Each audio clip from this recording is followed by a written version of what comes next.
بسم الله الرحمن الرحيم الحمد لله رب العالمين والصلاة والسلام على سيدنا أشرف الأنبياء والمرسلين سيدنا محمد وعلى آله وأصحابه أجمعين أما بعد فأعوذ بالله من الشيطان الرجيم بسم الله الرحمن الرحيم.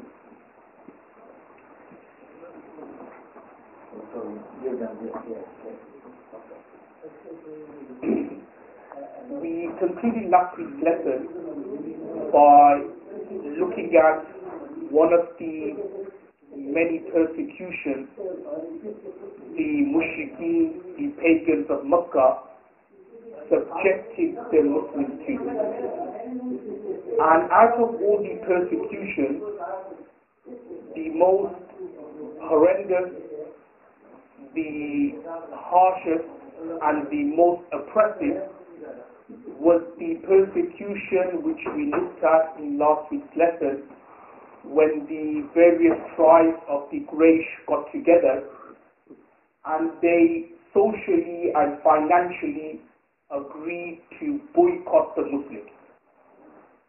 That they agreed that they were not going to sell anything to the Muslims, they were not going to buy anything to the Muslims. No one was allowed to give any food or any kind of khana to the Muslims. And as we looked at in last week's lesson, that the Muslims for 3 years, not just a few days, not just for a few weeks, not for 50 days, as was the case of Hazrat Ka'b bin Malik anhu, when the Muslims and the Sahabas boycotted him for not participating in the Battle of Tabuk. But this was for 3 years. The Muslims, they weren't eating any kind of food. What they were surviving on was the grains, was the rice, was the meat. And as I looked at in last week's lesson, in the case of Hazrat Sa'd bin Abi Waqqas anhu, he was surviving on the shredded skins of camels. So the Muslims were going through these difficulties, and it was later on, as I explained, that the Sahaba, they went through these mujahadas, the difficulties. Later on, when Abu Talib then went to the Quraysh and he said to them that, look, what you're doing is something wrong. And a sign that what you're doing is wrong is that the sheet of paper where all the conditions were written down and was pinned on the walls of the Kaaba, the insects had eaten all the paper up besides the Bismillah, the words of Allah and the name of Allah. So when the Quraysh went to see the paper, they saw that the paper had already been eaten up by the insects, and they realized that what they were doing for 3 long years was zulm, was oppression, and then they stopped the boycotting of the Muslims, and then the Muslims who were for 3 years living in a nearby valley were allowed to return back to Makkah Mukarramah. So this is what we looked at in last week's lesson.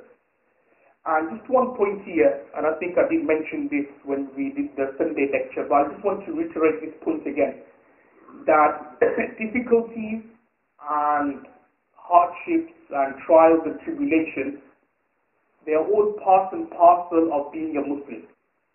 And one thing to remember here is that being a practicing Muslim or being a non-practicing Muslim, being religious or righteous or muttaqi, that's got nothing to do with being tested from Allah subhanahu wa ta'ala.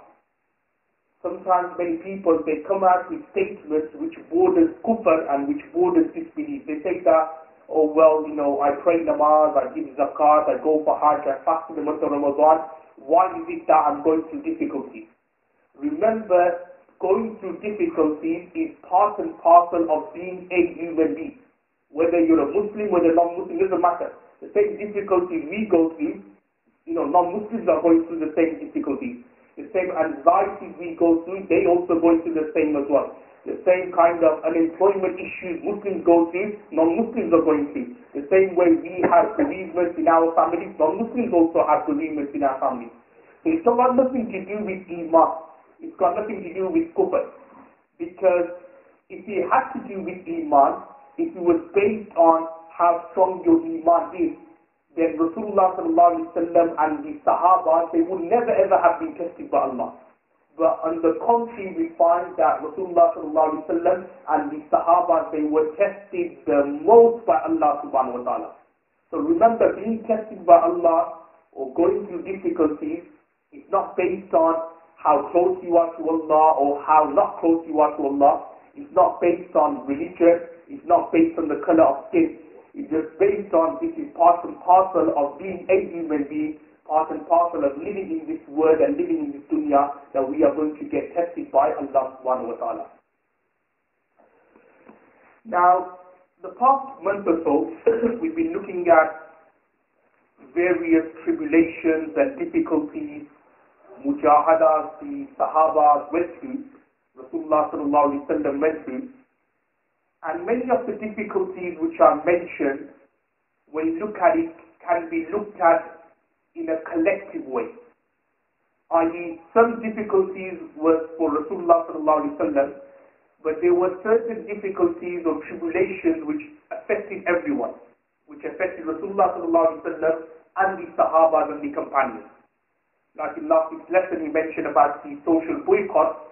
So it wasn't just affecting Rasulullah sallallahu alaihi wasallam, we also affected the Sahabas and the companions. Now, the next part of the seerah which we're going to look at is another difficulty or another period of anguish and distress. But this period of anguish and distress and grief was not felt by the Muslims collectively or in general, but this was felt by Rasulullah sallallahu alaihi wasallam. And in the books of seerah, this year, the 10th year of prophethood, is known as Amul Huzn, the year of grief, the year of sorrow. And the reason why it's known as the year of grief or sorrow is because in this year, Rasulullah sallallahu alaihi wasallam's beloved uncle Abu Talib firstly passed away, and thereafter Rasulullah sallallahu alaihi wasallam's beloved wife, his first wife, Hazrat Khadija radhiyallahu anha, passed away. Now it's mentioned in the books of seerah that when the boycott finished and the Muslims returned back to Makkah, within 3 days, firstly Rasulullah sallallahu alaihi wasallam's uncle Abu Talib passed away. And after he passed away, 5 days afterwards, Rasulullah sallallahu alaihi wasallam's wife Khadija radhiyallahu anha passed away.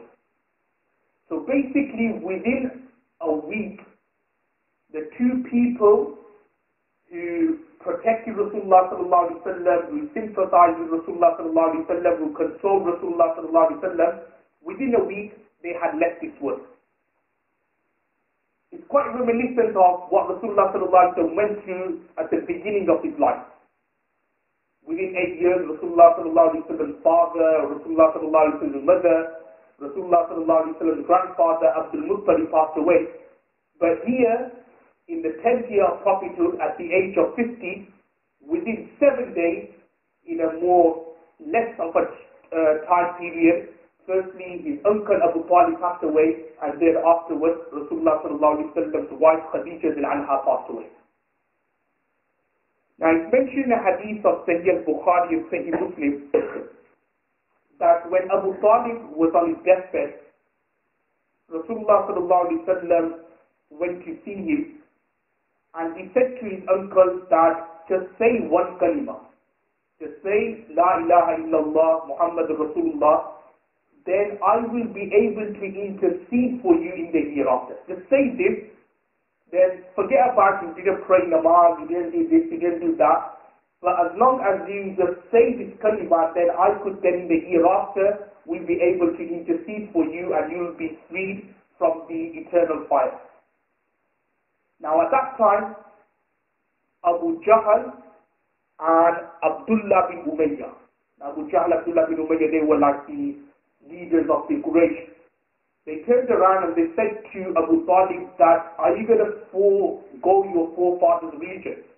Are you going to now denounce your forefathers' religion and act upon this religion of your nephew? So Abu Talib refused to say this kalima, say the shahada, and he died on kufr and he died on shirk. Now, when Abu Talib passed away, Rasulullah sallallahu alaihi wasallam, he kept on praying for Abu Talib. He kept on doing dua for him, kept on doing istighfar for him. Thereafter, when Allah subhanahu wa ta'ala revealed the verse where he says, مَا كَانَ لِنَبِيٍّ وَالَّذِينَ آمَنُوا أَن يَسْتَغْفِرُوا لِلْمُشْرِكِينَ, which means that it's not permissible for a Nabi, وَالَّذِينَ آمَنُوا, and also for a believer, to do istighfar for a mushrik, for a non-believer.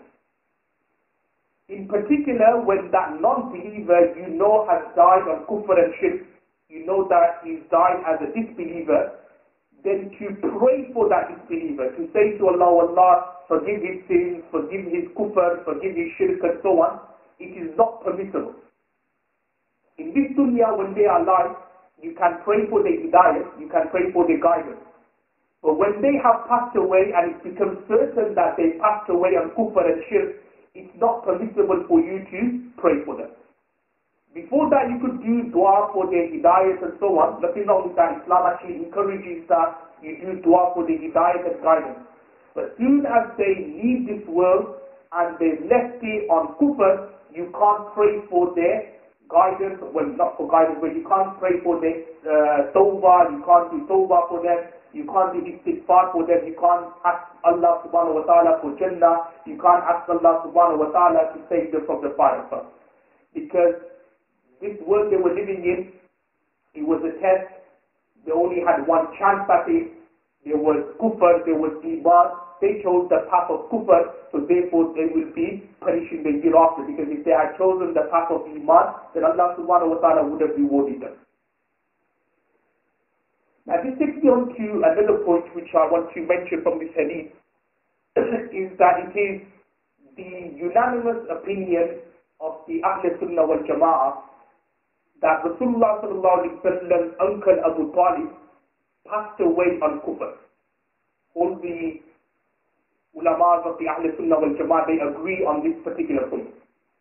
It's only certain firqas or certain groups from the Shia who say that Abu Talib passed away on iman.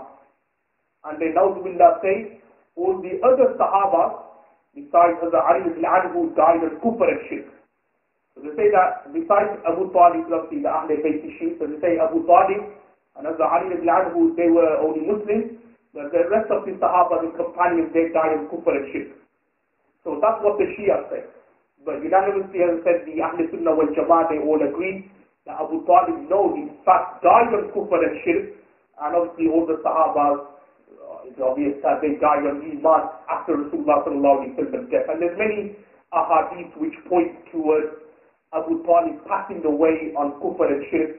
Is the hadith of Sayyid Bukhari, very famous hadith, that Hazrat Abbas ibn Anhu, who was the uncle of Rasulullah sallallahu alaihi wasallam, he was a believer, he was a Muslim. So he once asked Rasulullah sallallahu alaihi wasallam that Abu Talib, he was your supporter, he was your benefactor in this world. He supported you so much. You know, when you were going through difficulties, when you were going through tribulation, Abu Talib always supported you and helped you. So then Hazrat Abbas ibn Anhu asked Rasulullah sallallahu alaihi wasallam that, what have you done for Abu Talib?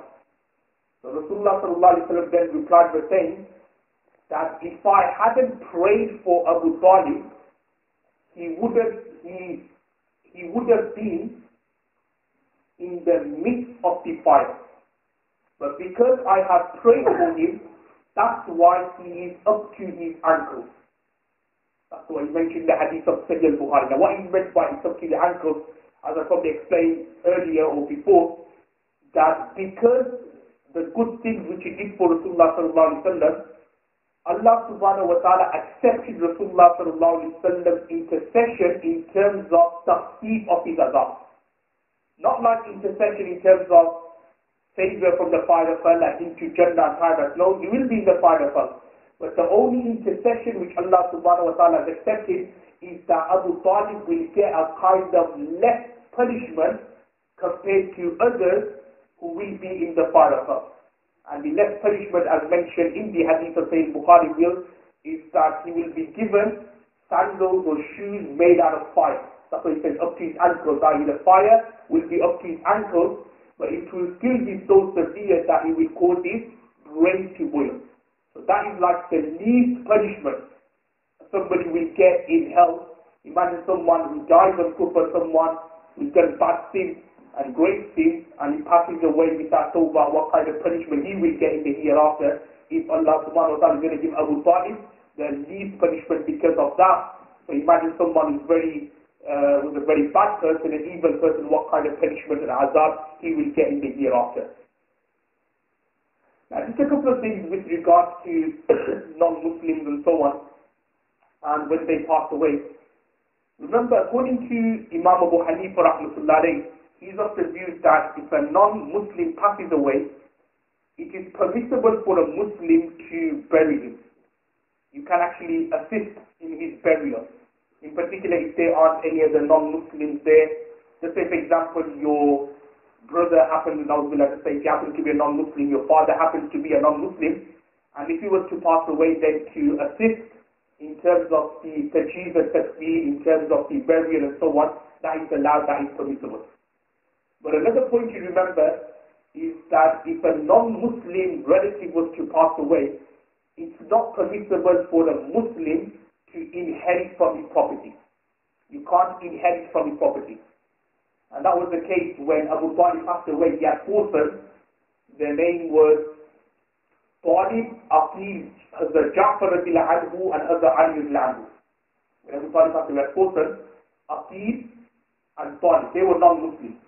So Rasulullah sallallahu alaihi wasallam then passed the judgment and he said that, okay, Talib and Aqil, you can inherit from Abu Talib your father's property. Why? Because you are non-Muslims and you are from the same creed. Whereas for Hazrat Ja'far radiallahu anhu, remember Ja'far radiallahu anhu was the one who was in Abyssinia and Habasha, and Hazrat Ali radiallahu anhu, they weren't allowed to inherit from Abu Talib's property. Why? Because they were Muslims and Abu Talib died as a non-Muslim. So what we can gather is that Muslims, they cannot inherit from non-Muslims receive property. To say if a non-Muslim father passes away, you will be able to inherit from his property. Now going back to the beginning of the topic regarding Amul Huzn and the year of grief and sorrow. Now as I was explaining that when Abu Talib passed away, Rasulullah sallallahu alaihi wasallam was exposed to all types of difficulties, all types of persecution from the Quraysh. I think I explained this point as well a few weeks back, that Rasulullah sallallahu alaihi wasallam, when it came to the persecution, he was still persecuted, but he wasn't say severe as like Hazrat Bilal radiallahu anhu. Why? Because Rasulullah sallallahu alaihi wasallam in Makkah, he had Abu Talib, he had the Banu Hashim. So to a certain extent, Rasulullah sallallahu alaihi wasallam got off lightly compared to Hazrat Bilal radiallahu anhu and Hazrat Ammar bin Yasir radiallahu anhu. But when Abu Talib passed away, and then afterwards Hazrat Khadija radiallahu anha passed away, then the people, they were easily making Rasulullah sallallahu alaihi wasallam a target, ridiculing him, throwing stones, pebbles. These kinds of things were a common feature at that particular time.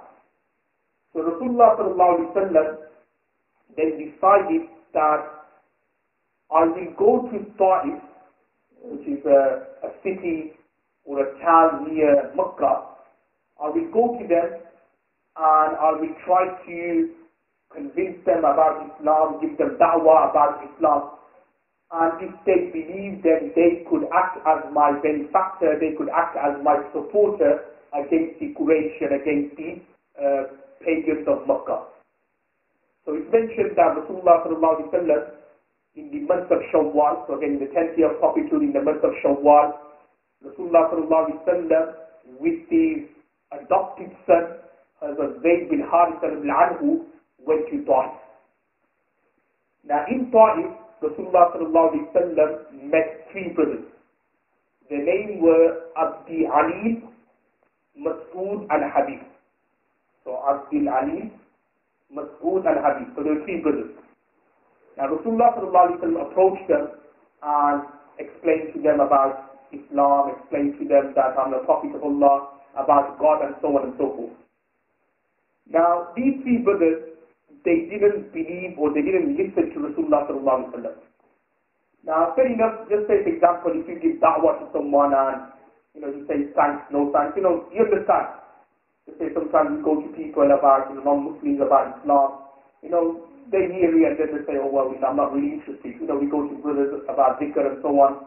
They're not interested. So fair enough, they're not interested, what can you do?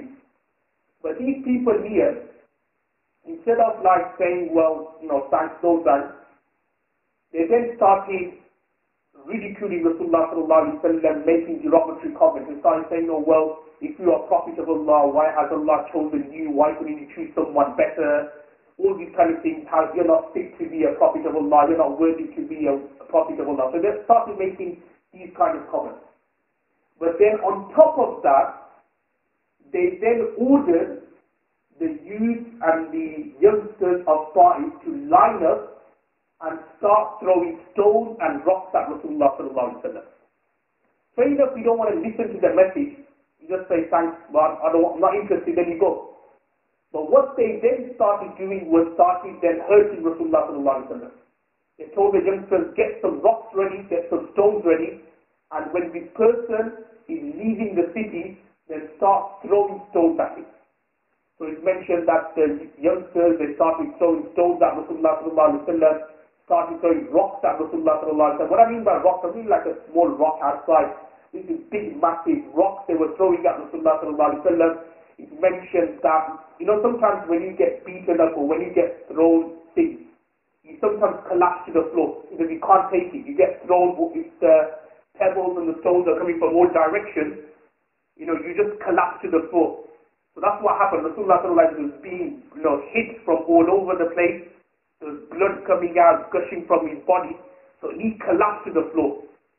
Now when he collapsed, you then think, okay, just leave him alone now because he's collapsed, let's have some pity. But no.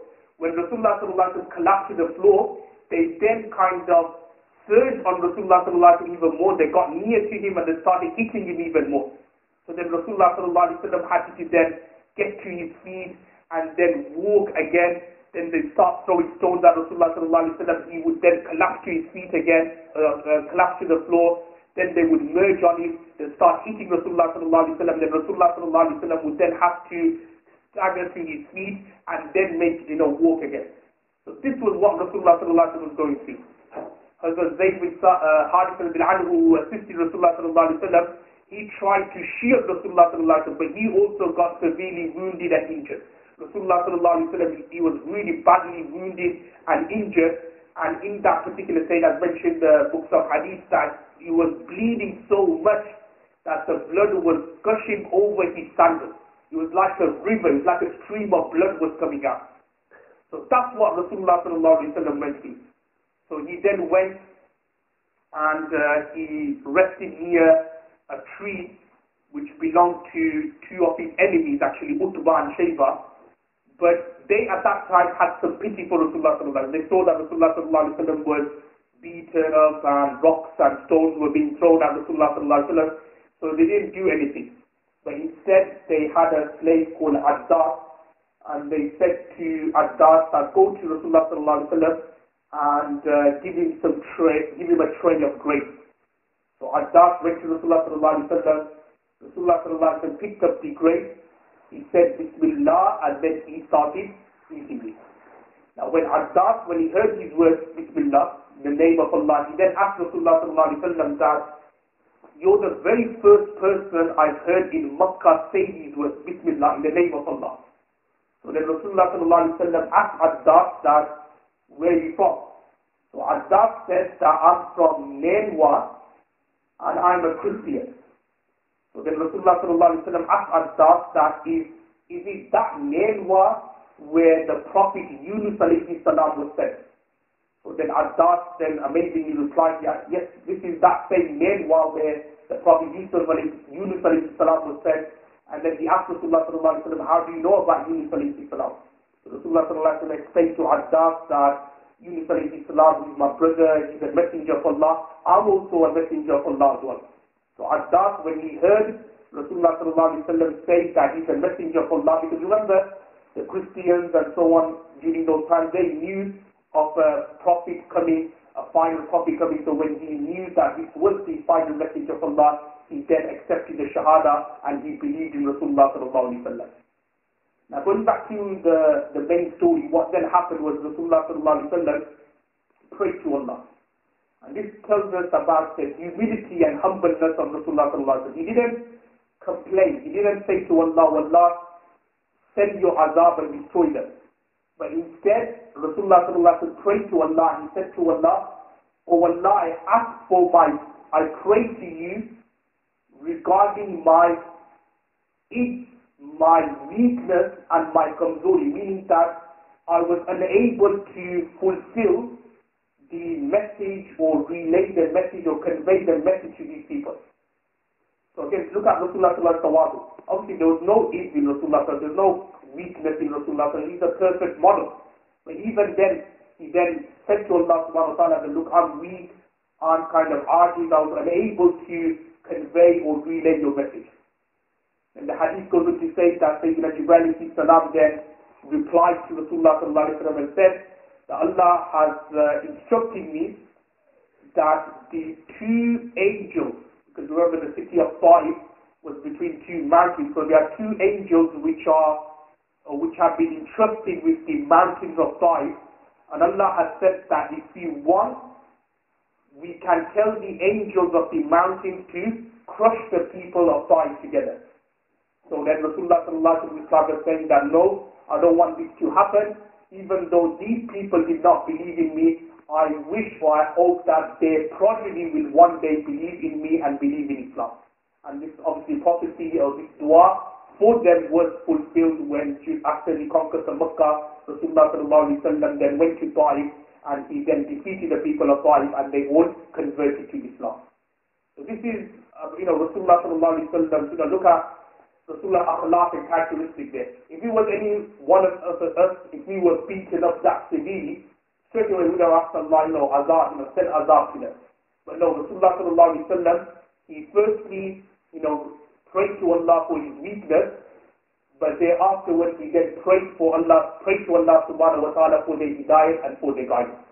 And again this topic, I mentioned this before as well, that look what Rasulullah sallallahu alaihi wasallam went through. You talked about before about Rasulullah sallallahu alaihi wasallam, having his life was at risk when he was in Makkah. Even here, look what Rasulullah sallallahu alaihi wasallam went through. Now again, the reason why we study the Seerah, the reason why we try to, talk about Rasulullah sallallahu alaihi wasallam and his life and the difficulties he went through, is so that we then, build that love and connection with Rasulullah sallallahu alaihi wasallam. And the best way to build that love and connection with Rasulullah sallallahu alaihi wasallam is by following the Sunnah. When you look at it, this Seerah which we are doing, we're doing it so that we can implement the Sunnah in our life. It's not that we're doing it just for the sake of it or just to pass time or just to, listen to a few stories about Rasulullah sallallahu alaihi wasallam. No, our intention here of doing this Seerah, we could have done some Seerah, we could have done some Hadith lecture, no. We're doing it so that we can then build the love of Rasulullah sallallahu alaihi wasallam. And what shows that you have love for Rasulullah sallallahu alaihi wasallam is by following the Sunnah. It's simple. When we say that we love any football players, we try to be like them. We try to have their collar, like the collar of their shirt. We try to have it like them. What they wear, we try to copy them. Similarly, if we love Rasulullah sallallahu alaihi wasallam, we need to copy and imitate it. And the way you copy and imitate is by following the Sunnah. His dress, the beard, the qameez, these kind of things, you need to start implementing it. Remember, there's always, we always say, next year we'll do it, or, next month we'll do it. Next year may not even come.